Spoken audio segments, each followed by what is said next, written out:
chemist. Many of you know me, and hopefully some of you will still remember me. For those of you who don't, my claim to fame is I failed. I tried to put together a golf weekend, a weekend away for the boys, and it went terribly wrong. Now, 17 conferences later, you're still suffering the consequences. To explain, perhaps I should give you a short history lesson.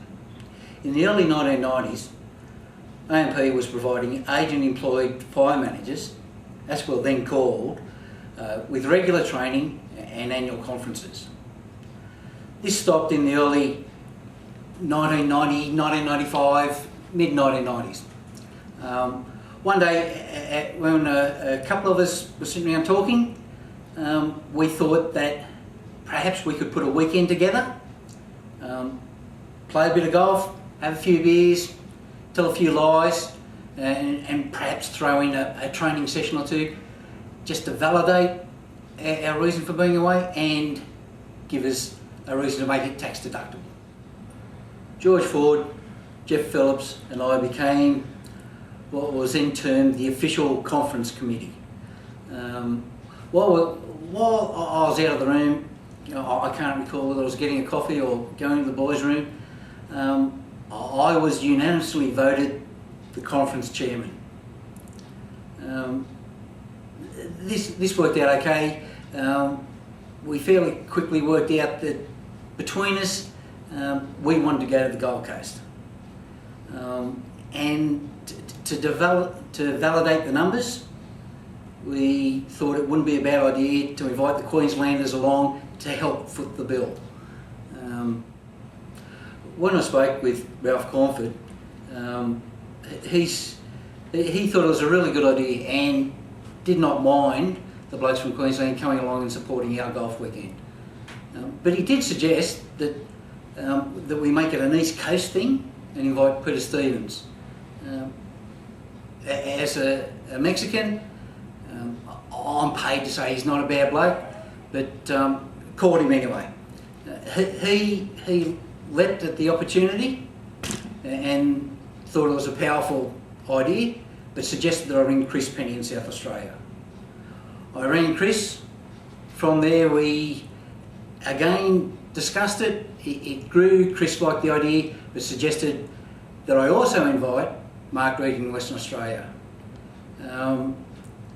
So we now had an Australia-wide conference. And to say the rest is history would be really easy, but it didn't quite happen that way. And so began probably the hardest 6 months of George, Jeff's and my life.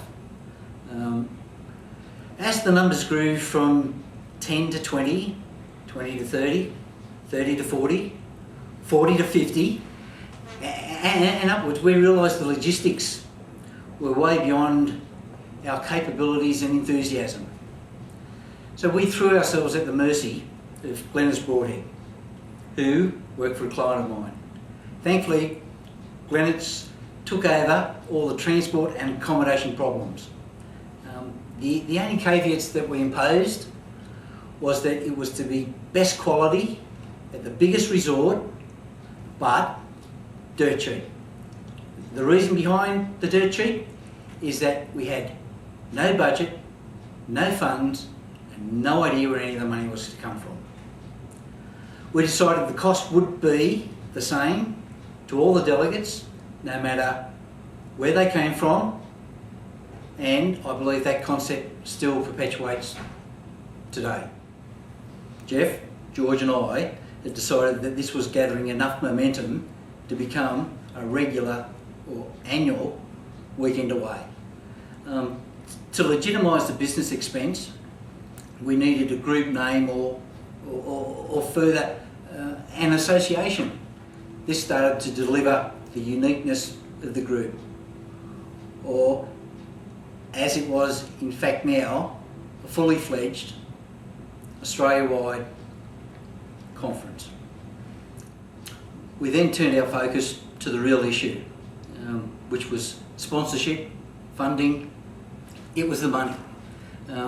In order to extort funds from any potential sponsor, which was proving extremely difficult because we had no track record, nothing behind us.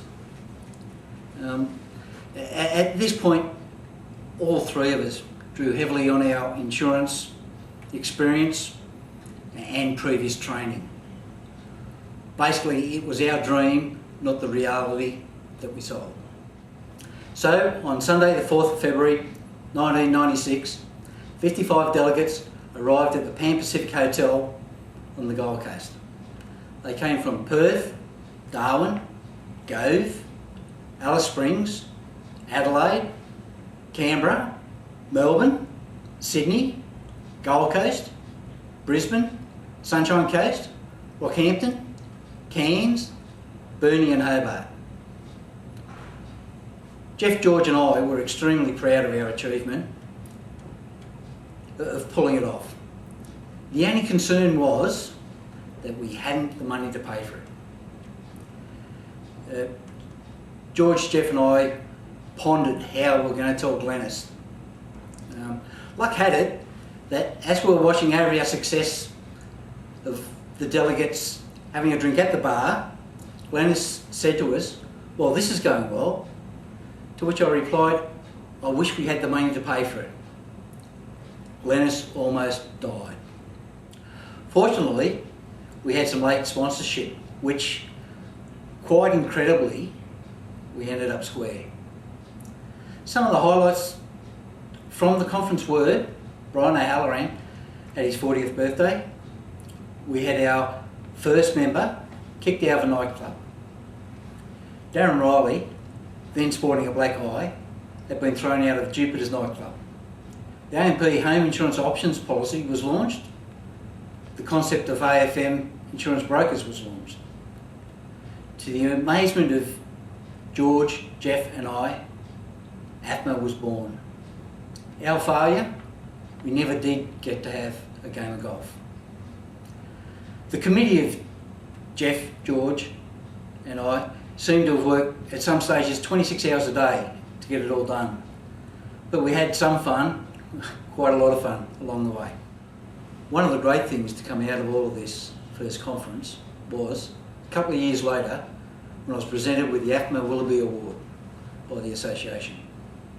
I still have the pen and the plaque that I was given to commemorate this event, and I still use the pen with pride. I suppose there is one disappointment, oversight, other than not hitting a golf ball in anger. It seems that I got all the accolades, and George and Jeff seem to have been overlooked, until now. I was contacted several months ago when the AFMA executive decided to rectify this oversight. And now recognising two guys' significant contribution, without whom this never would have happened. The great part about being contacted is that I now have the honour, although a few years late,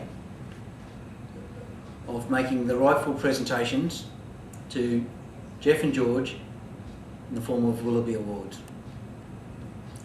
Could I ask both George and Jeff to come forward, and I'll pass the official presentation over to Alan Douglas. Beautiful, don't you know? Don't you know?